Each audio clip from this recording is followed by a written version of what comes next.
एक ब्राह्मण नित्य ही खोटे कर्म, चोरी आदि किया करता था। कुछ दिन बाद उसकी मृत्यु हुई। खोटे कर्मों के कारण वह प्रेत योनि को प्राप्त हुआ। उसकी स्त्री गर्भवती थी और उसकी कोख से पुत्र उत्पन्न हुआ। जब बालक बड़ा हुआ तब अपनी माता से पिता के मरने का हाल पूछा। ब्राह्मणी ने सब कह सुनाया। मेरे पिता की नीच योनि है होगी, इससे उनके उद्धार के लिए गया जी जाएं, पिंड दान करूं, इससे निश्चय ही पिता जी सदगति को प्राप्त होंगे। ऐसा विचार कर बालक गया जी को चल दिया। बालक नित्य ही गीता का पाठ किया करता था। रास्ते में एक दिन पीपल के वृक्ष के नीचे बैठकर तीसरे अध्याय का पाठ किया।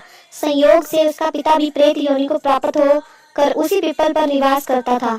अपने पुत्र द्वारा किए गए तीसरे अध्याय के पाठ को सुनकर वह देवगति को प्राप्त हुआ और उसके पहले 7 पीढ़ी तक के पुरखा जो नरक में पड़े दुख भोग रहे थे स्वर्ग को प्राप्त हुए।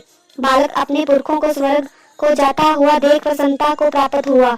इसी तरह ज्ञान पूर्वक जैसे नौका को बनाकर मनुष्य सागर से पार उतर जाता है, उसी प्रकार कर्म द्वारा मृत्यु रूप इस असार संसार रूपी समुद्र को तर कर मनुष्य ज्ञान द्वारा मोक्ष को प्राप्त हो जाता है।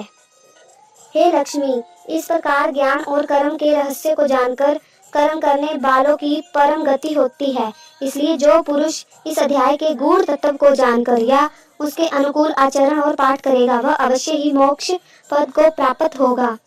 जय श्री कृष्ण महाराज।